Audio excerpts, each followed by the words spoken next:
it's really important not to work in silos. That's the key, working together, everybody working to the same end, and really having that common vision and all working to that common vision, making sure you agree it properly in the first place. That's the key to it.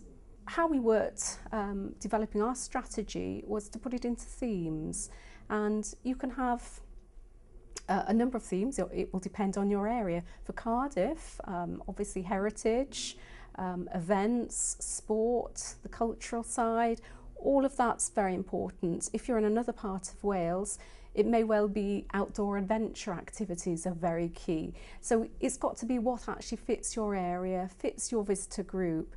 And we really tried to develop with those themes. We consulted, we brought in people from externally and internally, and we identified what was most important to them, what they saw as the most important developments. Obviously, managing a destination can be split into anything from visitor services, the soft side, the tourist information, the call centre, having local guides that can speak the right languages for our visitors, to infrastructure issues like, do we have enough coach parking? Do we have the right wayfinding? Is it going in the right direction even? You know, sometimes we can actually forget there's been a new development, so it's very important to keep on the ball. And then there's the major developments. That's where we do a very detailed analysis. We look at how visitors' requirements have changed over the years. We do research, we establish any gaps where we're actually missing something in our product range that would be beneficial and is suitable for the city. And from that, we're able to develop a plan, and obviously it's a cross-cutting plan, it's across many different elements, but the whole plan fits together and gives us that direction, those common goals that we can all work to. We don't stop at a strategy, we develop that strategy into an action plan, and that action plan is time bound.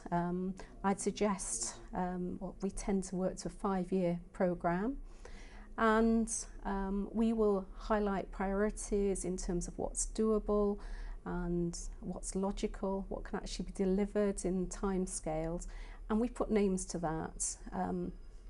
We don't necessarily even appear to have a tourism person designated by certain types of developments.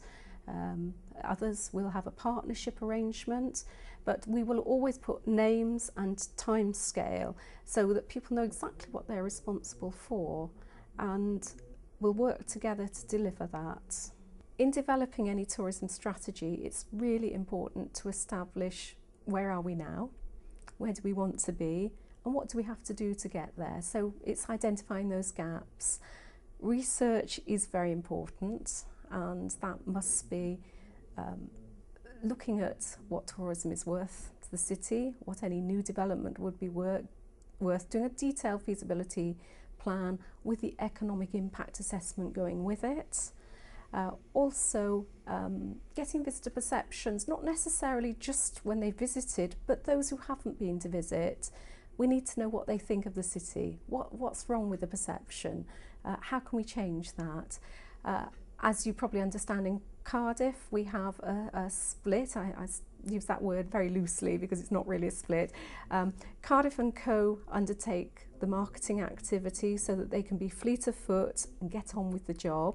We undertake the destination management, but the two come together. We have very regular meetings. We make sure that those work together as well. If we find anything new in terms of what the marketing people are saying to us, or anything that's falling short, we try and address that in development issues. Local authorities develop a community plan and a corporate plan, and it's very important to make sure that tourism is part and parcel of those plans, because when local authorities are making decisions, they usually refer back to those key guiding documents. So your tourism strategy shouldn't be standalone, it should be embedded in those other key documents.